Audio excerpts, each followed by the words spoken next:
Assalamualaikum warahmatullahi wabarakatuh. Alhamdulillahi rabbil alamin. Alladhi istafa nabiyyana wa sayyidana Muhammadan afdalal anbiya'i wal mursalin. Fasalawatuhu wa salamuhu tam ala nabiyyina Muhammadin wa ala alihi wa sahbihi wa dhurriyyatihi wa ummatihi ila yaumiddin wa ba'd. Saudara-saudariku dimanapun berada, semoga video ini menemui kita semua dalam keadaan sehat, dalam keadaan yang baik, diberikan kebahagiaan, dan lebih daripada itu, semoga kita semua dianugerahi oleh Allah rasa cinta mendalam kepada Rasulullah SAW, sehingga memiliki kemampuan untuk meneladani seluruh aktivitas kehidupan beliau dan seluruh pedoman yang telah beliau bawa untuk bisa membimbing kita menuju kehidupan yang mencerahkan dan berkemajuan. Saudara-saudariku, di antara nikmat yang paling tinggi yang didapatkan oleh seorang insan beriman ialah ketika ia mampu menempatkan kecintaan kepada Allah dan Rasul-Nya melebihi seluruh cinta yang hadir dalam dirinya, bahkan cinta kepada dirinya sendiri. Di antara semua wujud kecintaan kepada Allah dan Rasul-Nya itu ialah dengan cara senantiasa kita mencoba untuk melakukan berbagai macam bentuk tindakan, aktivitas, perilaku berkehidupan sesuai dengan yang dikehendaki oleh Allah dan Rasul-Nya. Itulah perjuangan terbesar yang kita bawa dalam mengemban misi kehidupan di muka bumi ini sampai kita kembali kepada Allah Subhanahu wa Ta'ala dan diberikan kesempatan untuk berjumpa, bahkan berpotensi membersamai Rasulullah SAW bersama orang-orang terbaik dan terdekat dengan beliau. Teman-teman, bukti kecintaan kita kepada Nabi Muhammad SAW tentunya perlu diekspresikan. Cinta itu adalah bagian dari rasa di hati yang harus memiliki pembuktian. Seorang yang mencintai pasangan, pembuktiannya adalah dengan cara menikahinya, memberikan ekspresi-ekspresi kebaikan. Pun demikian, orang tua yang mencintai anaknya tidak cukup dengan memendam dalam hatinya, tapi perlu diwujudkan dalam bentuk perlindungan, dalam bentuk pengayoman, pemberian kebutuhan yang memuliakan anak-anak yang dicintai itu.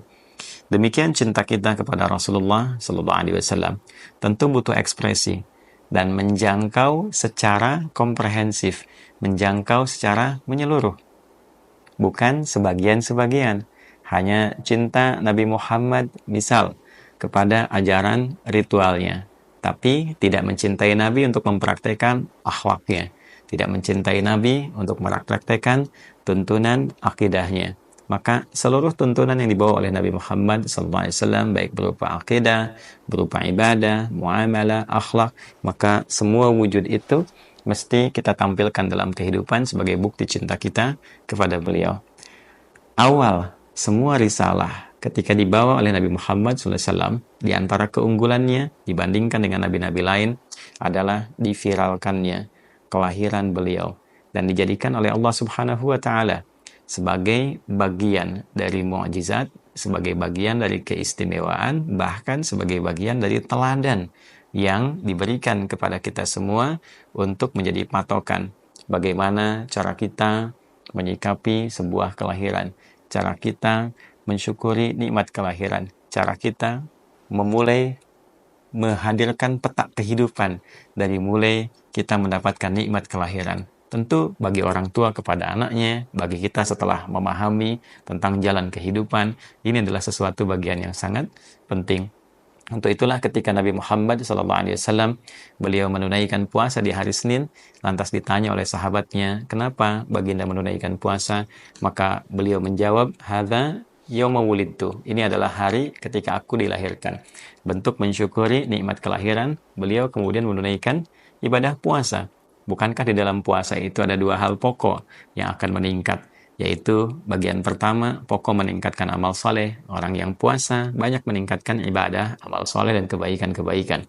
Yang kedua adalah menekan perbuatan maksiat. Bukankah orang puasa demi menjaga puasanya dia menekan perbuatan-perbuatan maksiat?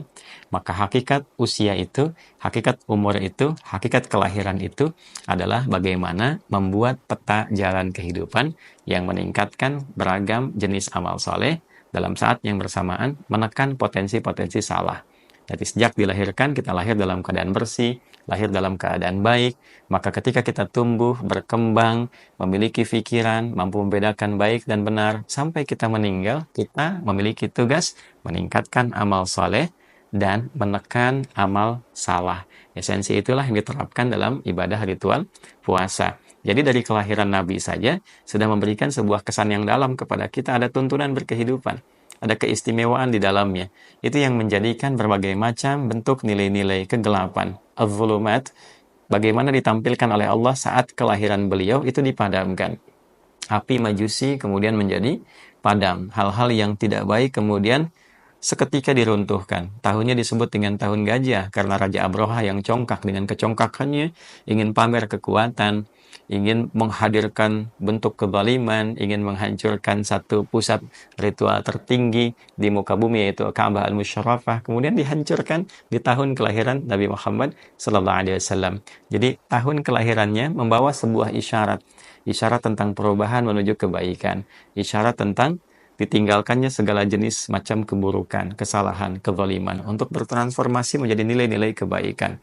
Munculnya rasi bintang yang baik, munculnya cahaya, munculnya kebaikan, dan sebagainya. Itu adalah poin-poin yang menunjukkan kepada kita bahwa ada arah perubahan hidup yang lebih baik.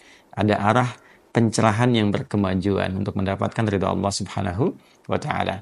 Untuk itu, menjadi sangat relevan, menjadi sangat penting. Jadi bukan sekedar relevan, tapi juga menjadi sangat penting bagi kita saat ini yang merasakan kegembiraan atas hadirnya momentum kelahiran Nabi Muhammad SAW yang dalam satu versi riwayat pada 12 Rabiul Awal di tahun gajah. Ulama sepakat harinya hari Senin.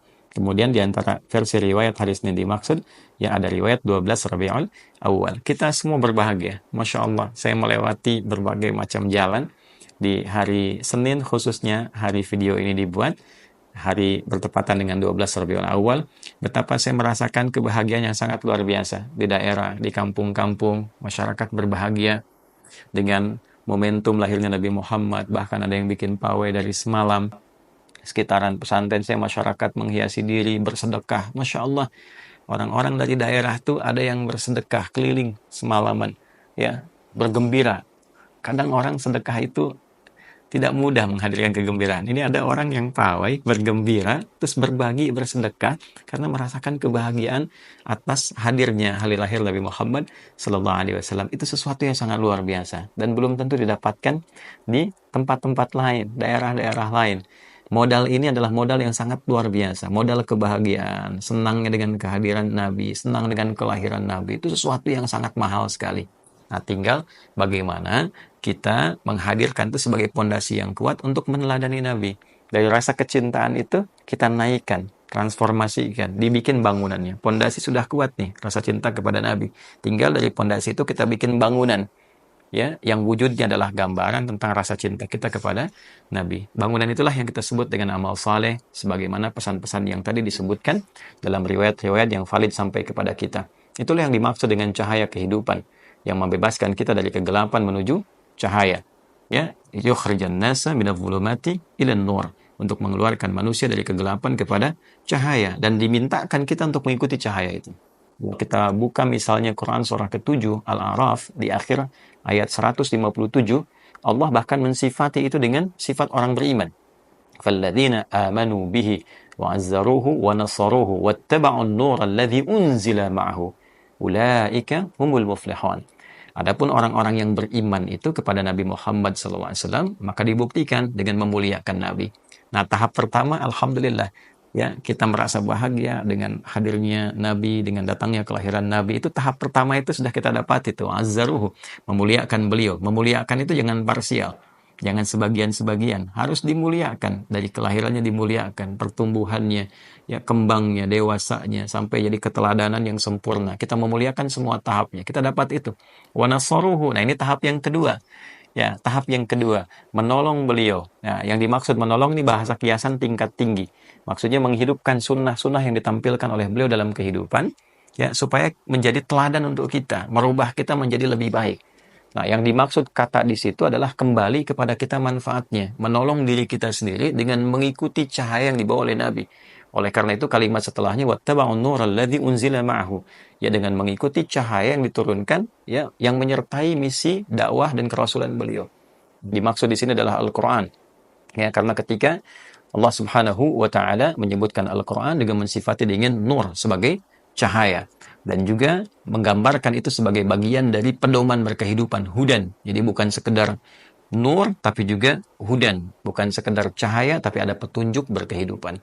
Maka mencintai Nabi Muhammad, berbahagia dengan kelahirannya adalah dengan cara kita mengekspresikan diri mengikuti tuntunan Nabi Muhammad dalam berkehidupan dari ujung kepala sampai ujung kaki. Kita berusaha saling mendoakan, saling mencintai, dan bukan hanya bentuknya retorika yang kita tampilkan baik dari pribadi ustadz misalnya, kiai atau yang lainnya, tapi kita semua saling mendoakan supaya yang dari lisan itu bisa turun ke hati, dari hati dipancarkan jadi cahaya ke seluruh bagian tubuh kita, supaya kita bisa mengekspresikan kebahagiaan bermaulid itu dengan cara berperilaku, dari sifat menjadi sikap.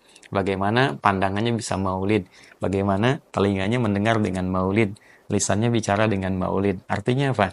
Dengan cara dibimbing mengikuti cahaya dan petunjuk Nabi Muhammad SAW. Untuk itu, semoga Allah muliakan kita, memberikan kemampuan pada kita untuk kembali menggali petunjuk Al-Quran, supaya berkehidupan menjadi Quran yang berjalan, dan tentunya mengamalkan itu semua melalui jalur petunjuk penjelasan dari Nabi Muhammad SAW, dan mendapatkan itu melalui jalur ulama-ulama kita. Maka mari kita saling cintai ulama-ulama kita doakan semoga para ulama kita dijaga oleh Allah, dijauhkan dari perpecahan, dijauhkan dari fitnah, dijauhkan dari keburukan, walaupun itu otomatis bagian dari ujian. Ya, manusia biasa saja pasti kan ada ujiannya. Ya, ada beragam bentuk yang kita hadapi dalam kehidupan. Maka bagaimana mungkin seorang ustadz, seorang ulama, seorang tokoh dan sebagainya tidak diuji, itu mustahil. Semua orang akan mendapatkan ujiannya. Tapi kembali kepada kita semua, sekali lagi, alhamdulillah Allah menjadikan kita bagian dari umat Nabi Muhammad SAW. Semoga kita menjadi umat yang diakui oleh Rasulullah SAW. Semoga kita dipersatukan dalam cinta dan kebaikan, dan semoga kita dipertemukan dengan Rasulullah SAW di dalam tempat terbaik, dengan ridha Allah yang terbaik, dalam suasana cinta yang paling baik. Allahumma salli ala Sayyidina Muhammad wa ala ali Sayyidina Muhammad kama sallaita ala Sayyidina Ibrahim wa ala ali Sayyidina Ibrahim wa barik ala Sayyidina Muhammad wa ala ali Sayyidina Muhammad kama barakta ala Sayyidina Ibrahim wa ala ali Sayyidina Ibrahim fil alamin innaka Hamidum Majid. Terima kasih. Semoga Allah muliakan. Maafkan saya. Assalamualaikum warahmatullahi wabarakatuh.